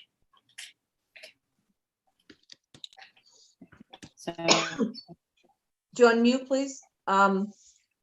Katsura, could you unmute, please? Thank you. I'm going to swear you all in. Do you affirm, raise your hand, do you affirm to tell the truth, the whole truth, and nothing but the truth in your testimony before this board, and to respond honestly to board member questions? Yes. I do. I do. Okay, please proceed, Ms. Fulber. You're the board's Elise comments? Fullader- Elise Fullader from Eric Palatnik, PC. We're going to go through each of your comments and then Boris is going to help me answer them as appropriate. So the first is the site survey for the as-built width of the building. We will provide, we can do that, no problem. We did not try to bubble the entire floor. It's just the width of the floor plan change. So that makes it look like there's a lot of bubbling. We will clarify in our next submission when we do that chart for you, so it'll be clearer. Why the floor area at the second, so the next question is, why is the floor area at the second floor increasing? Boris, would you like to explain that answer? Yes, I will.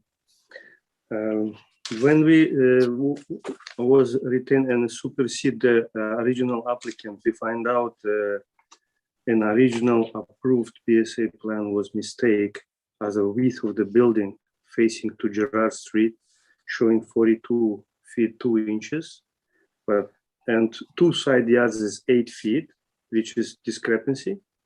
And by calculation, we actually, what we did, we try to correct everything, because 8, it will be an only 60 feet wide the property and 2 inch discrepancy. So we recalculate the all perimeters of the building, and we find a mistake on the second floor.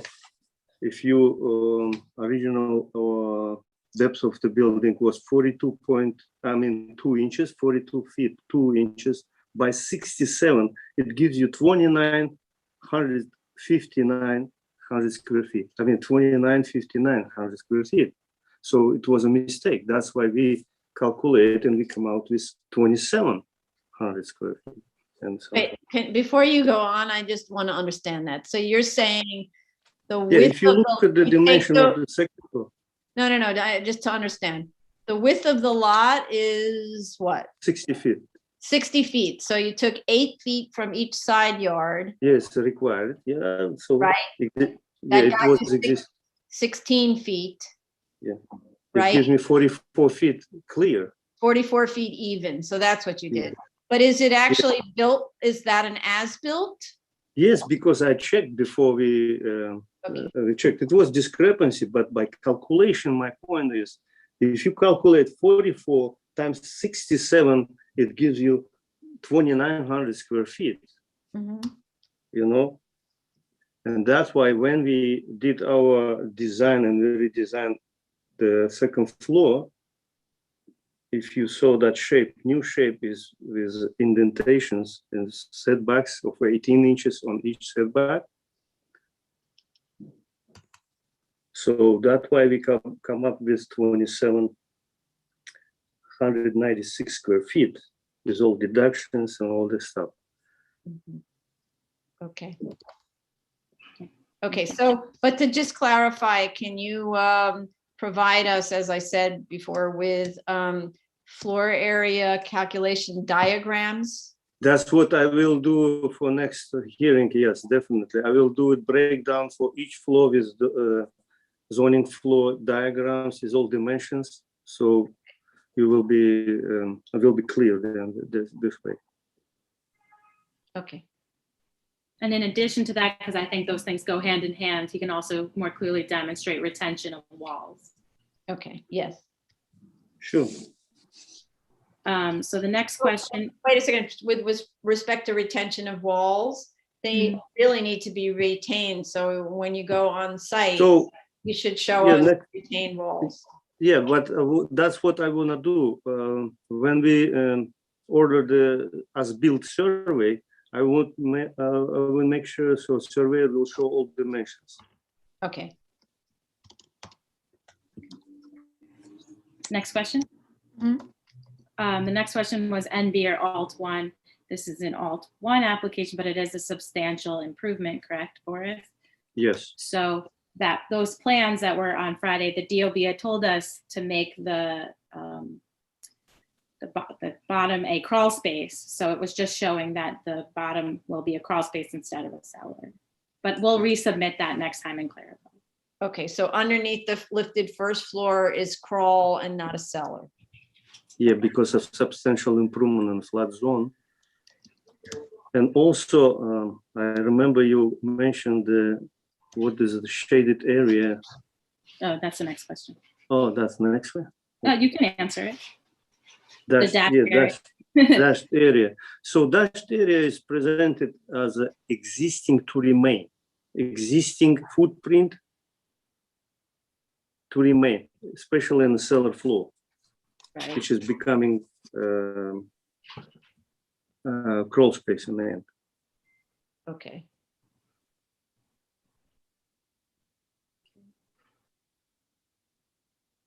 Next Okay, question. we didn't see those drawings that were submitted a little Okay. while. No, but if you look at this drawing, which one we submitted, it's also dashed, right? So it shows as a footprint, existing footprint. Oh, no, that's not what I'm talking about. Oh, what? because there was, you said on A 1.3, what are the dashed areas along? Yeah, there are these parallel dashed lines along each of the perimeters of the building. It's like little long rectangles along each perimeter of the building that's dashed in. What is that? Maybe you want to share. On each floor, you mean? On each floor? I can share. 4208, yeah, please. Okay. One moment, sorry, just opening it. Oh, dash line on the elevations, you mean, right? No, it's on the plans. Hold on a second, Oh. let me just get there. But Elise, if you can share. Yeah, I'm sorry. Oh, maybe second floor.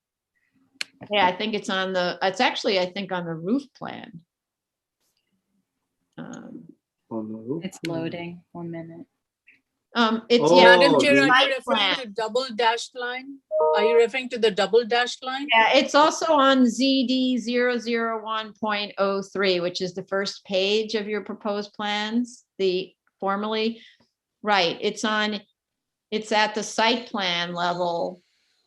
And yeah, each frontage has these double dashed lines. Oh.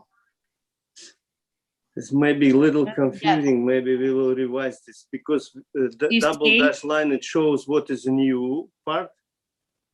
No. Yeah, I got it. What is a new part and what is No, existing no. part? So, Which see page? where it says, on this page, you see where it says addition at second floor and attic on the left Yes. side?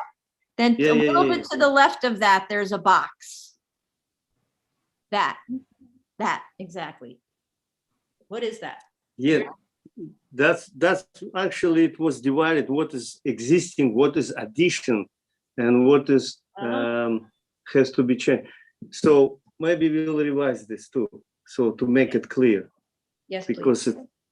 okay, to make it clear, it's a little confusing for you. Okay, I will revise this. Okay, thank you. Should I stop the share or do you want to keep it? Well, let's see, doesn't hurt. Okay. And then the next question was DOB objection number 4, clarifying the attic floor area. He can go back to DOB to clarify the attic floor area as well as dormers. Do the dormers comply with maximum height regulation? Right. So that's simply that there was this objection, which was very specific from DOB. We can't tell whether it was an objection on this set of drawings or on the old set of drawings, but because we don't know. Can I? Yeah. Go ahead. After you speak, Your Honor, I would like to speak regarding this question too. If you look original approved BSA plans, right? You want me to Also go to attic. the BSA or the DOB? BSA, DOB and BSA. I'm talking about not BSA. Okay, but because I can go to the previously approved DOB plan. I mean BSA plan. Okay. Yeah. Okay. Yeah, BSA plan. Yeah, here we are. If Is there a you page? look on the roof plans, right? It has Okay. also 4 dormers, which is up to 20 feet high. I mean the width up to 20 feet. They had, and also the attic This? plan had also one portion of the attic, it was open to below. The only thing what we did because of our design, right, which one we provided is a new concept. And we just increased open to below area. And and just to relocate that, and we used if amount of the dormers linear feet, we kept the same, but we just divided in a different amount, which is our design with apex point. Use apex point. That's why reason on the second floor we set back an 18 inches in the middle would be able to create apex points, and then to use dormers for our character of the building, for exterior of the look. So your roof plan, your attic plan, A005.3, and the new proposed, Okay. it Yeah. shows half of the attic open to below, but when you look at your section, there is no open to below. So yeah, if you go to A005.3, If you look at the section, Wait, wait. maybe not detailed, I have a section which is on A012. wait, so look at this. I just want commissioners to see. Yeah, I see that. So, all right, so that area with all the X's, open to below. But if you go to section A12.03, oh, this one shows it open. Oh, wait a minute. I'm looking at, huh? Yeah, 8 or 12, yes, 12. Yeah. You This see one that? put some of it open to below. Okay, maybe not as much. Okay. So I'm not sure that they're the same amount. You've got, Oh, I don't know why you got the Yes, wrong. right, I see. that's what I was No, looking. but this is, I don't think that this is, no. Can you open another one with a stamp? We have sealed, our What- seal. What Because page? this is, I don't know how come this came in So that's what into I your was file. looking at. But That's we can clarify that, right? You can fix this. Yeah, whatever. we have, because I have that in my, I don't know how to, I don't know if you can see it. You see, this one would be provided in 12. right. You see this area? Yeah, not really. Yeah, go Yeah, ahead. that second floor is open. Yeah, this is like missing on his Yeah, but page. There's no I thing. think it's, I don't know why this plan is over there, but okay, we will clarify that. Okay. I guess the next comment was the one FAR. We understand you can only have one FAR, not a problem. And the last was you need the site to correct sections for height of the building. So you also asked about the height regulations of DOB. So I think that comment was an overlapping. You can say that one more time? No, actually, the height of the building, they were talking about design flood versus base flood elevation. Yes. Okay, Right. and then To clarify, to make sure that's consistently expressed on the drawing. So base versus design, which is the same as FRCE from which you measure, right? So just make sure that that's consistent on all the drawings. I think that was the problem. okay. Okay. Yeah, but it shows on the drawing.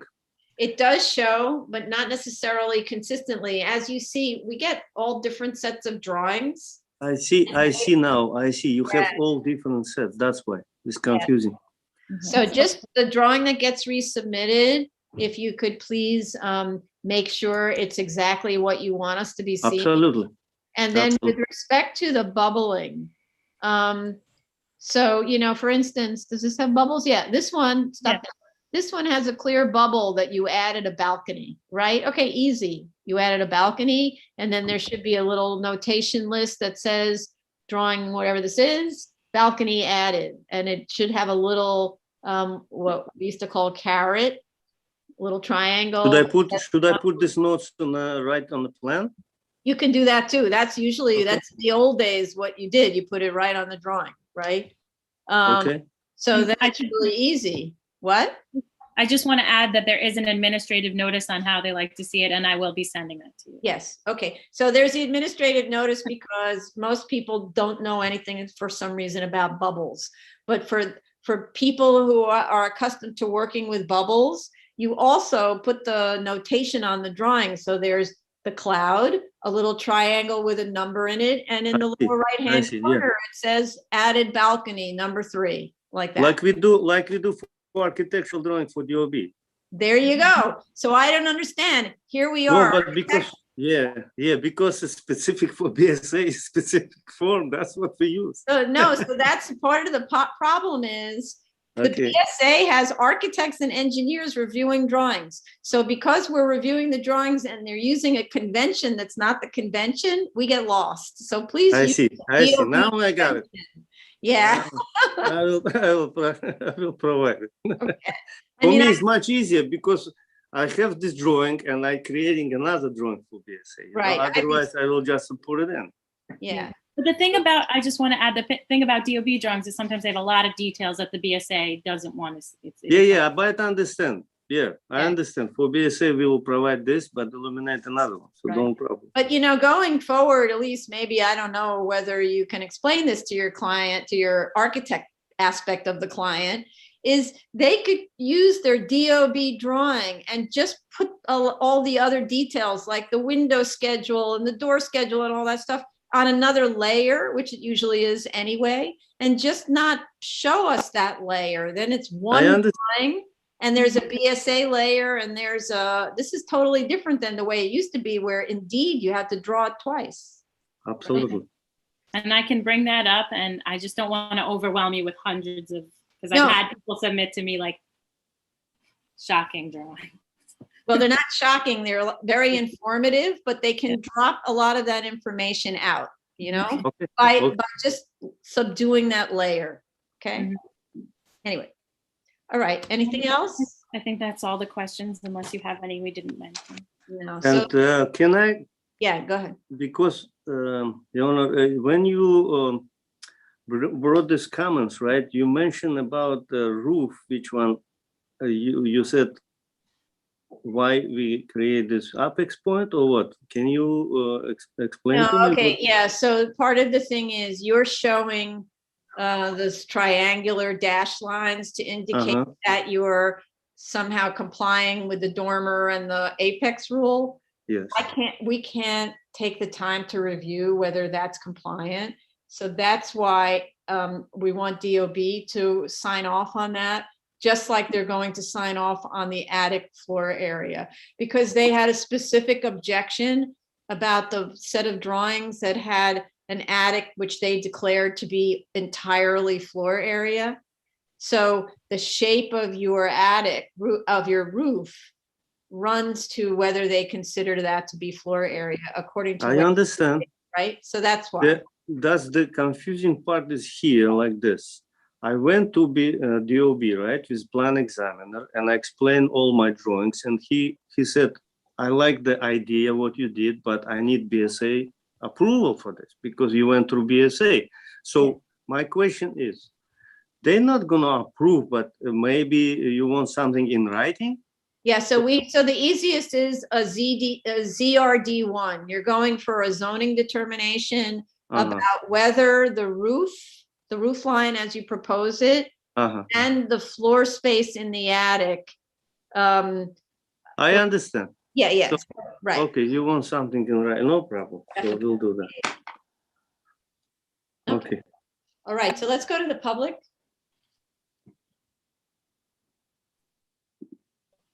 So the case that we're currently discussing is item number 19, 4208BZ, 182 Girard Street, Brooklyn. You want to call in at 646-558-8656. The Zoom webinar ID number is 982-9119-1728. And the passcode is 065386. If you're in the Zoom room already, please raise your hand by pressing *9. And to unmute, it is *6.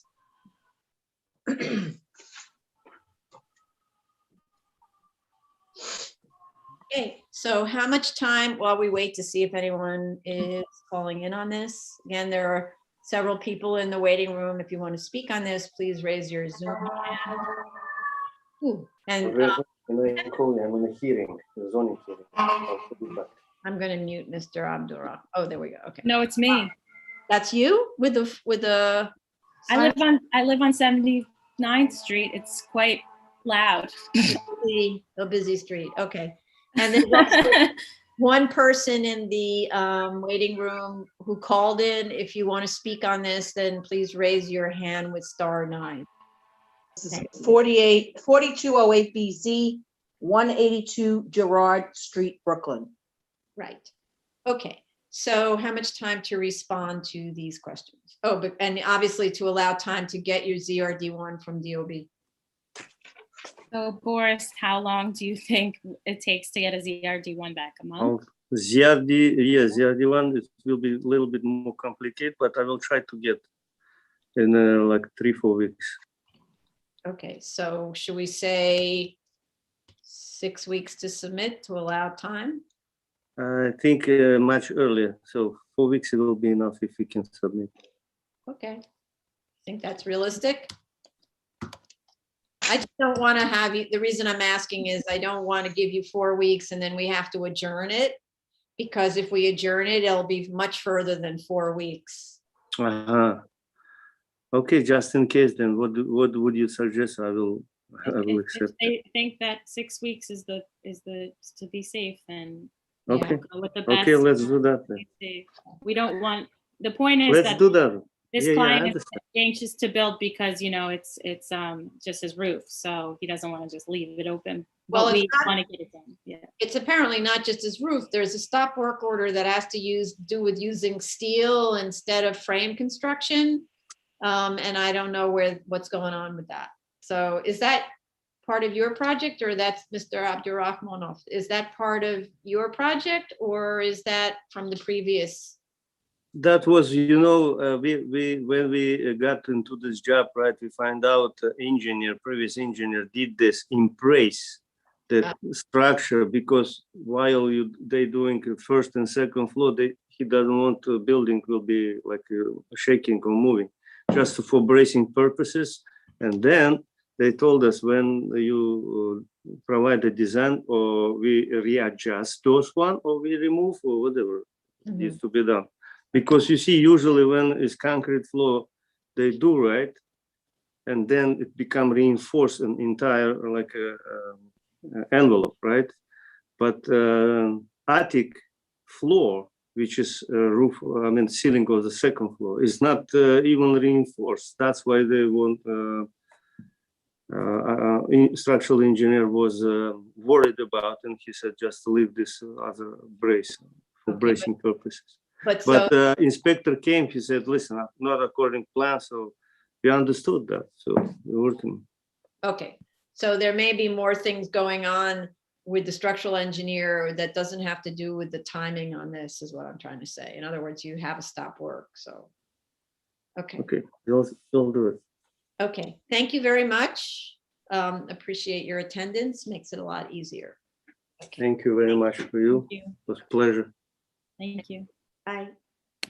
Okay, the next item is item number 2016 4340 BZ, 13102 40th Road, Queens.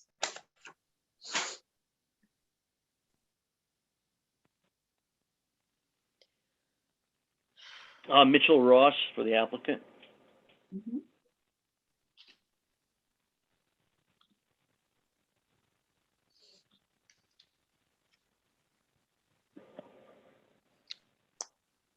Oh, thanks, Kurt. Everybody ready?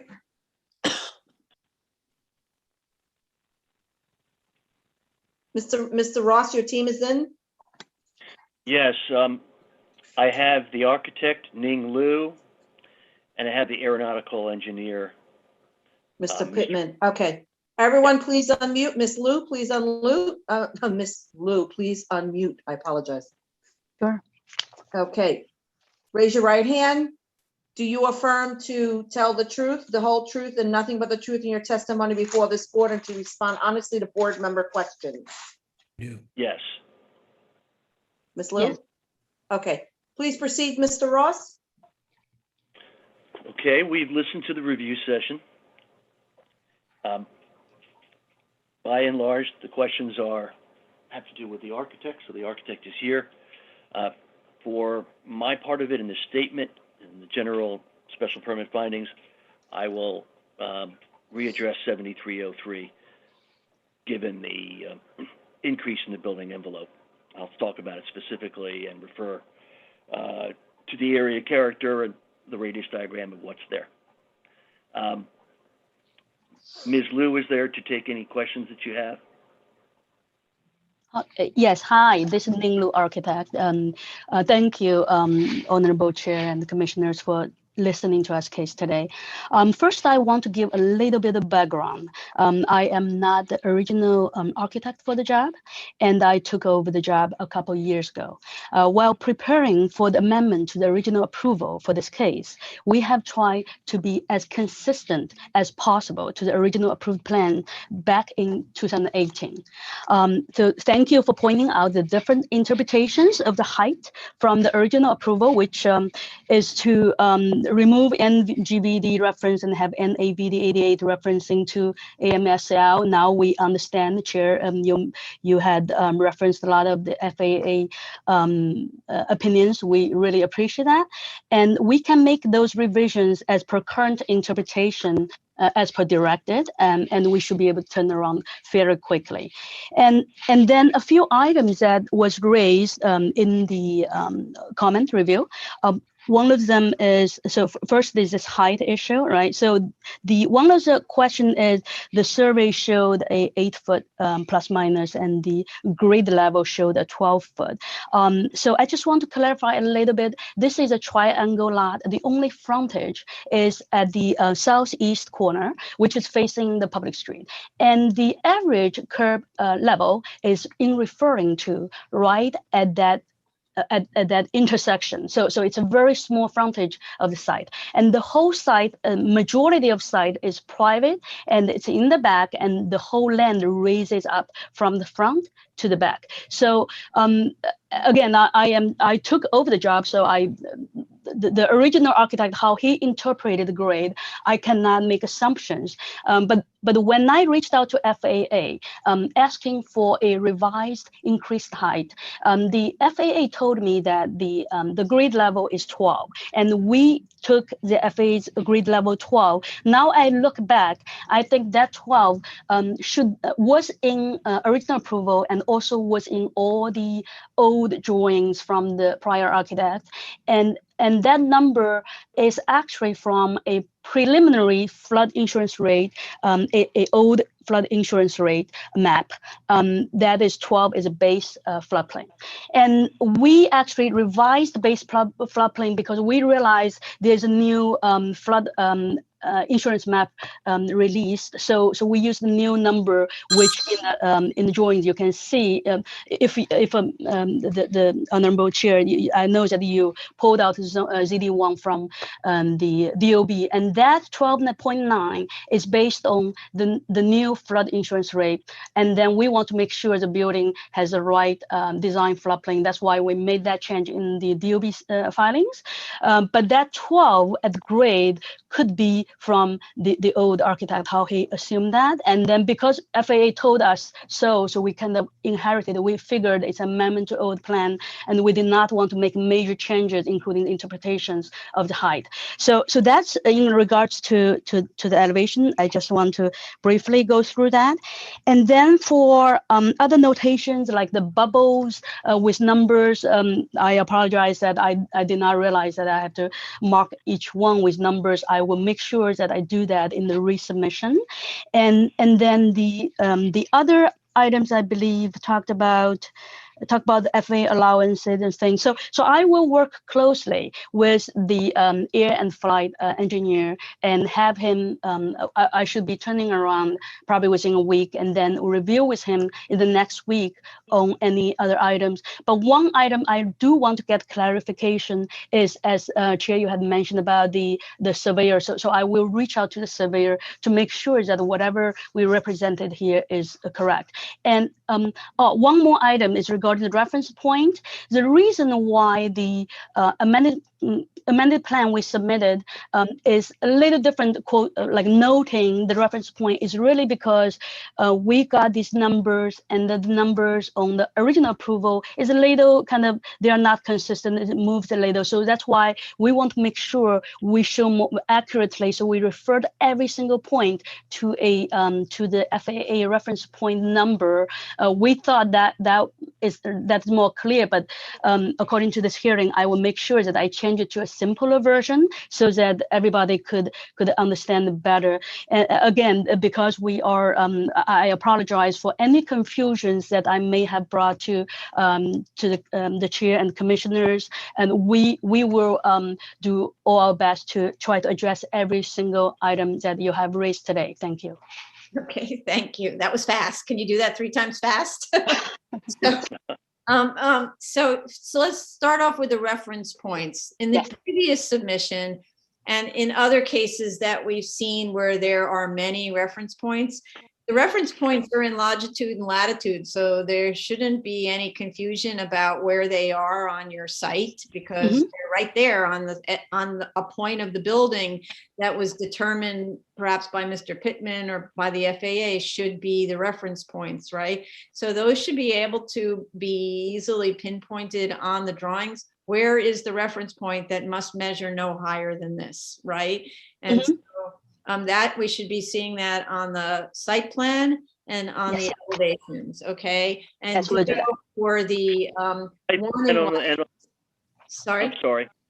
I'm sorry, on the site plan and on what? And on the elevations and sections. So to the extent that because the sections and elevations are always saying, here's the maximum height based on FAA, and this is what we're proposing, right? That maximum height is taken through a portion of the building where it's not supposed to exceed whatever it said, whatever FAA agreed to was the reference point. So we should know which reference point is being relied on for that height, because it's not really true that the entire site was granted the same reference point. I mean, heights, it was granted 2 different heights, right? And if they right, otherwise you would have applied for a flat roof thing, and more or less it's getting closer to flat, but it's not entirely flat now, right? So that's the first thing. In terms of the survey, if I remember correctly, because I'm actually looking for a copy of the survey now, there was actually a calculation on one set of drawings somewhere that relied on the, and certainly on the ZD1, there was something that relied on the average curb elevations that added them all up and determined that the curb height is X. That's why I'm very confused. So if 12 is based on base flood elevation, that has nothing at all to do with what a grade level is, right? You could have grade level at 4, but base flood is at 12, so it has nothing to do with anything, right? So hopefully that's not actually where it was taken, and it's a very big difference. So I don't find anything on the survey to indicate where that average above that grade level was taken from, that FAA is relying on. So that makes me very uncomfortable, especially because, and I know Mr. Pittman will have something to say about this, but if that's viewed as a certified survey, then the margin of error is only 3 feet, and you've got a 4-foot potential error. That's a big, that's past their margin of error. Okay. Just one thing is that if the above grade level is indeed 4 feet lower, actually the building will be we have more basically cushions from the FAA approval, because AMSL, according to Craig, is absolute height. So we are actually lowering the building, which is not going to impact the. But basically, we have some more cushions. So that's just one point to mention. Right, if it's lower, but if it's higher, I don't know which one it is. I'm not having an opinion at all, right? Sure, thank you. Yes. Okay. Go ahead, Mr. Ross, you want to continue or we go to Mr. Pittman? I think you can, if you can continue with Mr. Pittman if he wants to comment. Okay, Thank you. First of all, let me apologize for my eye. I had emergency eye surgery this past week, oh, and I sorry. had a detached retina, so it's hard to see out of my left eye.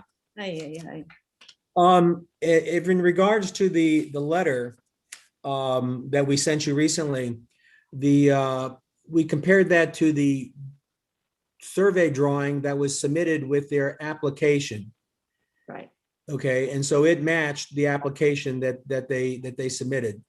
And as with regards to the FAA has a tool, if you will, that will interrogate the endpoint at USGS, and it will come back with a ground elevation based upon the topographic maps and algorithms that they've developed, and give you a NADB 88 elevation. But that alone has some margin of error in it. So that would be, if they, I don't know if this happened because this is before my time, but if they would have asked the FAA, they would have made the interrogation and said it was 12 feet, and maybe that's where it came from, but I don't know. Okay. In any case, it should be surveyed, and that should be re-looked at. They don't have to necessarily refile with the FAA at this point. We can make that determination later, but it can usually be cleared up with the 7460-2 Part 2 when they file that document, when we file that document for them. And so right now, I would just be waiting on a new survey to verify that the numbers are the same, or they've changed. Okay, that's perfect. That makes it easier for us if the survey says what we expected to hope that. Let's say if the survey says what the survey should say, in other words, it's a correct survey as opposed to a guess that's filled in on a form, then all will be copacetic, assuming the building is not taller than what was approved. Right. Okay, That's correct. great. And you made another question. You asked about, would this affect any future IFR? Yes. Okay. The only surfaces that this building penetrates are the VFR and IFR horizontal. And the only requirement for that for LaGuardia would be an obstacle marking light. It also penetrates the VFR transitional surface, and then that would be the same marking and lighting, covers both. We found that the building was significantly below the any IFR heights that would expect, because it didn't penetrate the 34:1. So it looks like to me that whatever they're gonna put in there in the future would still be protected. Okay. So, but in terms of, I'm sorry, I didn't check my notes on that day. You gave us a lecture on that potential for engineering, aeronautical engineering modification based on GPS. Right. Those are, you're right. They do have GPS procedures into that same runway 31 right now. They have an LNAV, VNAV, and an LPV. So they do have GPS procedures already designed, but I don't believe they have an RNP at this point in time. And this wouldn't prevent, would it? No, it would not. Height? Okay. It would not. That's what I wanted to know. Okay, thank you. Someday we'll be real experts and, we'll be able to just laugh at the RNP, right? You made great strides. Right. Okay. All right. Thank you. Any other comments from commissioners? Okay, so let's go to the public. Okay, the case that we are discussing currently is item number 2016 4340 BZ 13102 40th Road, Queens. If you wish to call in, it is 646-558-8656.